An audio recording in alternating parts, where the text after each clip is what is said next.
الأسابيع الأولى يمكن أول مرة بينحكى عنه بالإعلام. كان بإيران في غرفة عمليات سماحة القائد شخصيا كان مهتم بالموضوع، وكل المؤسسات في إيران. هذه المرة بلا تسريبات أو مصادر أو قيل عن قال.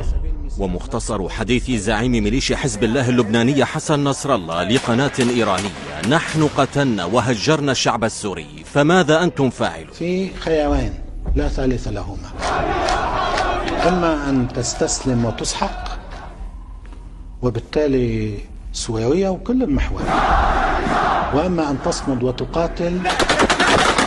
نحن خيارنا كان واضح، نحن ما عندنا خيار إلا خيار أن نواجه.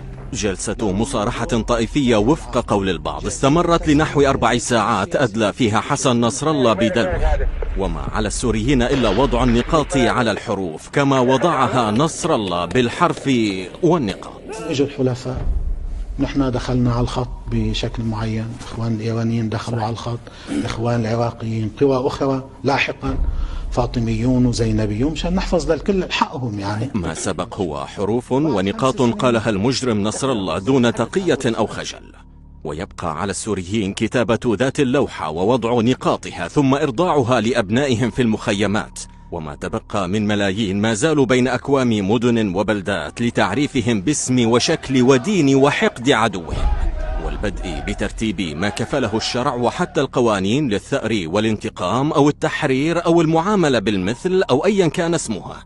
فدماء مليوني سوري ليست رخيصة، وأرضهم ليست مشاعا، والأيام دول كما يقال، والبادئ أفضل. لأنه نحن في حالة صراع ضخم وكبير وخطير وتاريخي. اليوم الثاني لإعلان انتصار الثورة المصرية في وإسقاط حسني مبارك. ثاني يوم الحاج قاسم سليماني كان هون في الضاحية، وبحجة الربيع العربي ومشاكل والشعارات المطروحة التي طرحت في تونس وفي مصر يقول نصر الله بلسانه إن ما حدث في سوريا كان امتدادا لثورات ربيع عربي كما حدث في مصر. وكانت الفكرة الأساسية في ذلك الوقت يعني بين رئيس الأسد وبيننا وبين حاج قاسم وبقية الإخوان والإخوان في إيران، بده يبلش حراك مطلبي لكن يقف خلفه دول وحكومات ومحاور وقوى منظمة. ولتبرير جرائمه نفسيا وتحليل هدر دماء الأكثرية السورية يقول في ذات اللقاء والدقيقة بأنها كانت حربا كونية. لذلك ما حدا ببالغ لما بيقول الحرب الكونية على سوريا، كان في حرب كونية. يعلم شيعة لبنان والعراق ومعهم نصر الله أن نظام أسد يزيد عن الأنظمة التي خرجت الشعوب لإسقاطها بكونه ديكتاتوريا أقلويا فاسدا وفوقها وراثيا. كان بإيران في غرفة عمليات سماحة القائد شخصيا كان مهتم بالموضوع. اليوم الثاني لإعلان انتصار الثورة المصرية. فيما تأتي شهادة نصر الله لتشير إلى حقد طائفي مسبق على أصحاب الأرض، أو كما عبر عنها بقلق المجرم قاسم سليماني من وصول الثورة إلى سوريا. الحاج قاسم كان يقول أنا سعيد للشعب المصري لكن أنا قلق. قال أنا أشعر بحجة الربيع العربي ومشاكل والشعارات المطروحة التي طرحت في تونس وفي مصر وفي غيرها سيستهدفون الأنظمة والدول والحكومات الداعمة للمقاومة. على ماذا قلقتم أيها القتلة وأنتم تعلمون أن ما جرى هو حراك شعبي طبيعي في مسار الحياة لتصحيحها منذ بدء الخليقة؟ قلق المجرم سليماني على بعد آلاف الكيلومترات لرغبة السوريين حكم أنفسهم بأنفسهم في نظام ديمقراطي تعددي حقوقي؟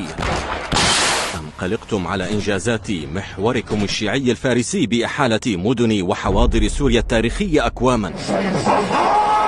لما أتحفتم به السوريين بمشاهد تخلفكم ثقافيا وأخلاقيا ودينيا من قتل وتهجير وتشريد الملايين؟ وذهب الحاج قاسم سليماني إلى موسكو والتقى بالرئيس بوتين ولمدة 2 ساعات، فبيقول على الطاولة أنا وضعت الخرائط، الواقع الحالي، أين نحن. عمل له قراءة استراتيجية للوضع في سوريا والمحيط. في تلك الجلسة الرئيس بوتين قال للحاج أنا اقتنعت. ينتقل نصر الله في حديثه الطويل ليؤكد على دور إيران والمجرم سليماني بإقناع فلاديمير بوتين للمجيء إلى سوريا والمشاركة بقتل وتهجير السوريين. اجوا الحلفاء، نحن دخلنا على الخط. والصراحة لعدم الإطالة وتقديرا لرغبة السوريين ومشاعرهم بعدم سماع أو رؤية المجرم نصر الله وذقنه، يبقى على السوريين أن يضعوا النقاط على الحروف بكل وضوح وصراحة لأسماء قاتليهم ودينهم جماعات وأفراد.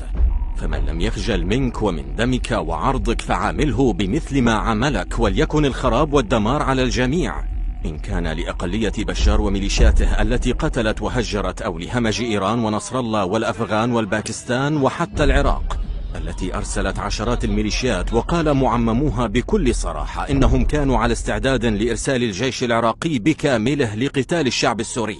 والحديث هنا للمجرم نور المالكي. فموقف الحاج قاسم سليماني ومعه المجاهدون الذين وقفوا في سوريا ودافعوا وقاوموا، ووقفنا جميعا، أنا أقولها لا خوفا ولا وجلا، وقفنا وقلنا إذا رأينا احتمال سقوط النظام السوري سنأخذ الجيش العراقي ونقاتل في سوريا.